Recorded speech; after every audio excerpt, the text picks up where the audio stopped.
Takiepi, chante washte na pe chuse pelo, wakia wanatan a machia pelo, ian waslaha and mataha yelo, Charles Remley Atewaye, Donna Harrison Inawaye. My name is Matt Remley. My Lakota name is Wakia Waanatan. I'm from Standing Rock. My name is Michael Vendiola. I am a Swinomish Indian tribal community member.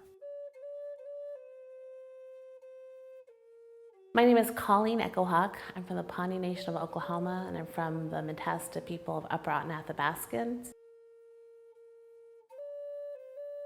My name is Nahan.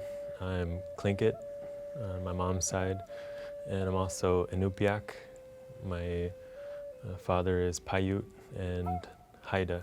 What we were taught was that Columbus was a hero, that he discovered America, and that he was a brave and amazing adventurer, and he was going to bring the rest of the world into this new space and new time, and he was this amazing character. We are saying that this man and what he did was a good thing. We have always disagreed with that. It's so important to recognize that Columbus was not a hero.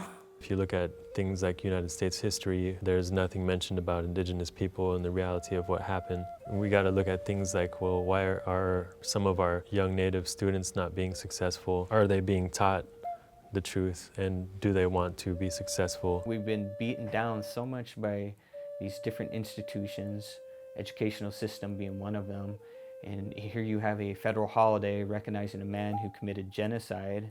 And, it's like taking it on the chin every year, having to put up with this sort of gross ideologies. So why change the name to Indigenous Peoples Day? We're giving recognition and acknowledgement of the work our parents' generation were involved with.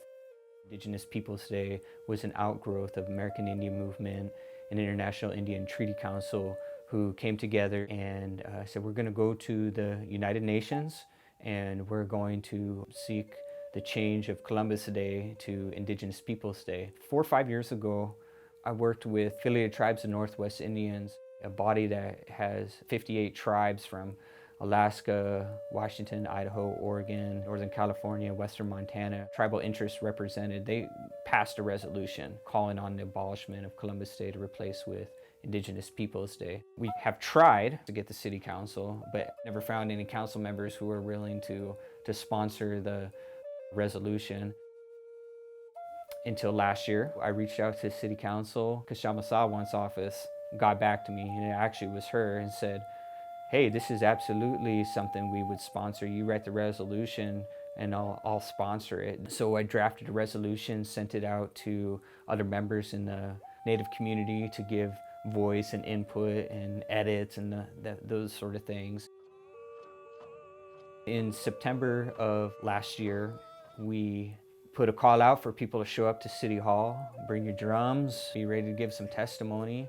Tribal people were able to come together and think about what could be addressed with renaming that day from Columbus Day to Indigenous Peoples Day. And I think that's an empowering process, that folks are able to begin to express themselves and have their voices heard, to strengthen the community ties. I think that whole process was about unifying the community and also building allies, with the non-Native communities. We didn't just go to the Seattle City Council to get them. We also went to the Seattle School Board and asked them to change it to Indigenous Peoples Day. And so a week before we got the Seattle City Council to vote on that resolution, the Seattle School Board actually passed it. And so if you open up your Seattle Public Schools calendar, you'll see the second Monday listed as Indigenous Peoples Day. I'm really proud of that in their school, that they're celebrated and the part that they'll get to play in the future. Still to this day, Columbus Day is being celebrated in the city. For longer than that, my relatives have been desperately having terrible experiences in the streets as homeless Native people. They have disappeared without anyone even knowing. But the reality of the situation is that a lot of Indigenous people can't even afford to live in the city limits of Seattle. Many of our homeless people who are Native, who live in the streets of Seattle, feel very invisible, feel very disconnected, feel that the average people in the city don't like them, don't want to see them, don't want to be involved with them, wish that they weren't even there. We're getting pushed out to further places like, I live in SeaTac, for instance, and there's a lot of folks in Beery and you know, areas surrounding Seattle.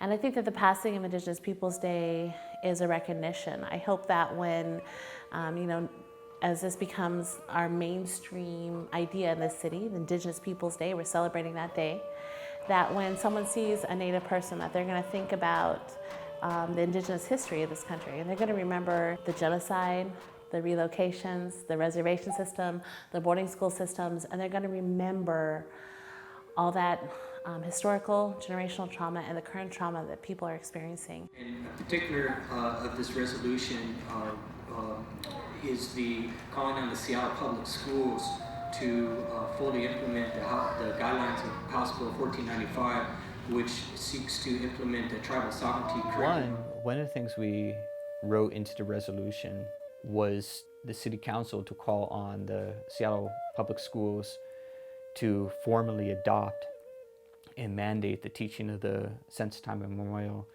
tribal sovereignty curriculum. Schools were encouraged to teach about tribal culture, history, and government. In 2015, that law was revised to requiring schools to teach about tribal culture, history, and government. That was a big piece that we wanted. Like, schools is where we're getting the incorrect information.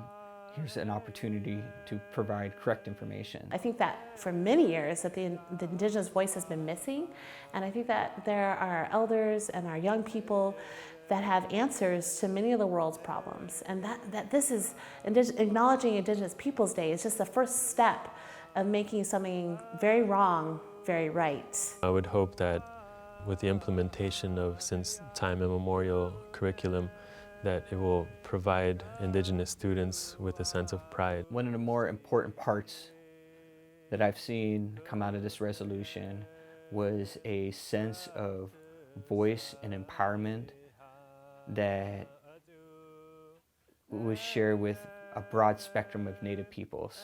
My kids are going to experience a new story, that they were there last year at City Hall when they signed the proclamation, and they saw this new story of Indigenous Peoples Day and feeling proud of who they are and not feeling like they have to not hold back and not share that. All of Seattle community has an opportunity to dialogue about the history of this country. It just allows the community to grow as a society, to address the realities of our history. And I think that's a really positive thing for the community. Gonna